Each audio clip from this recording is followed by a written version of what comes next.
गाडी इथे धडकली आणि थेट विहिरीमध्ये जाऊन पडली। यामध्ये 9 जणांचा मृत्यू झालेला आहे।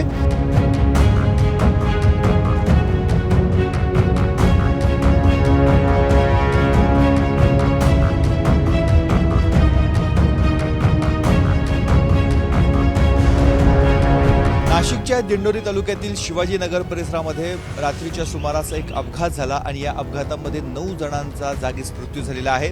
यामध्ये 6 लहान मुलं तर 3 पालकांचा, त्यामध्ये 2 महिला आणि एका पुरुषाचा समावेश आहे। एका खासगी क्लासचं स्नेहसंमेलन आवरून ते कुटुंब आपल्या घरी जात होतं आणि सरळ जी गाडी होती त्यांची गाडी या विहिरीमध्ये गेलेली आहे। आपण बघतोय हीच ती विहीर आहे आणि इथे गाडी सुरुवातीला धडकली।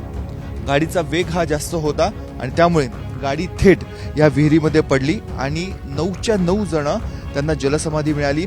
रात्री मध्यरात्रीपर्यंत रेस्क्यू ऑपरेशन हे सुरू होतं।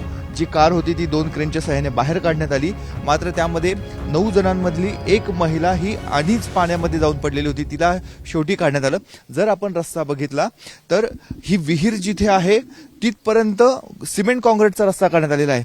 आपण बघतो ही विहीर आहे आणि इथून साधारणतः एक 3 ते 4 फूट अंतर सोडलं तर हा सगळा सिमेंट काँक्रीटचा रस्ता आहे।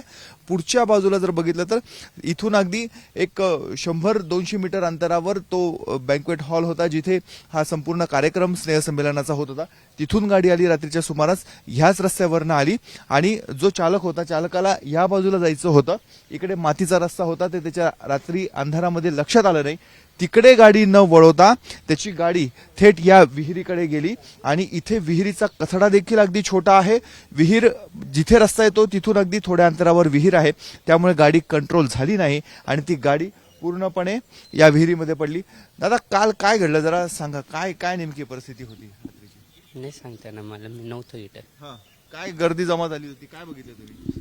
फुल गर्दी होती, एवढं बघितलं, बाकीचं काही बघितलं नाही। कसं रेस्क्यू ऑपरेशन कसं झालं, किती वाजेपर्यंत चाललं? तरी 12:30 वाजेपर्यंत चाललं तर 6 अंदाजे 8 जण गाडीत होते, 8-9 खाली पडेल होतं।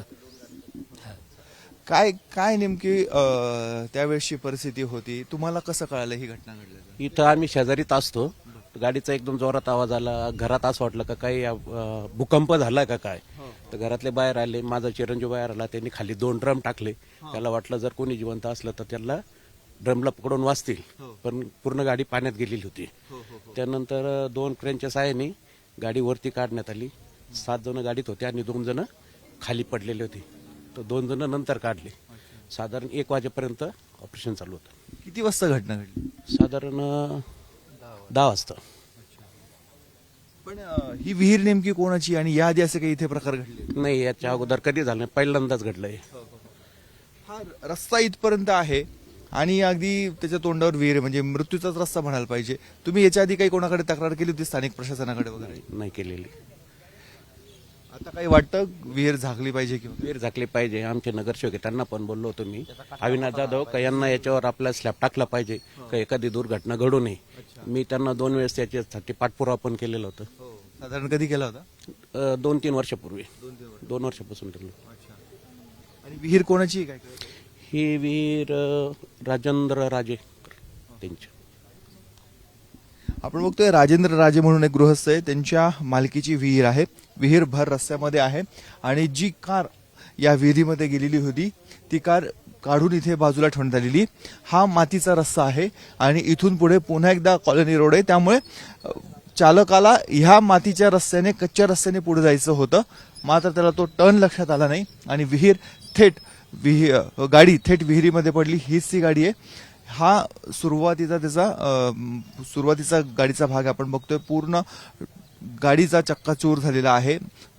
ही गाडी थेट विहिरीमध्ये उलटी गेली आणि ह्याच गाडीमध्ये बुडून 9 जणांचा दुर्दैवी मृत्यू झालाय। लहान मुलं जे स्नेहसंमेलनासाठी गेलेले होते त्यांनी आपले कलागुण सादर केले।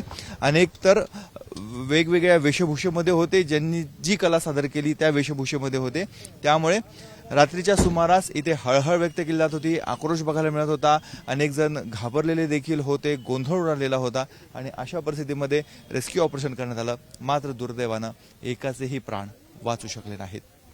कॅमेरामन किरण कटारेसह मुकुल कुलकर्णी, एबीपी माझा, दिंडोरी.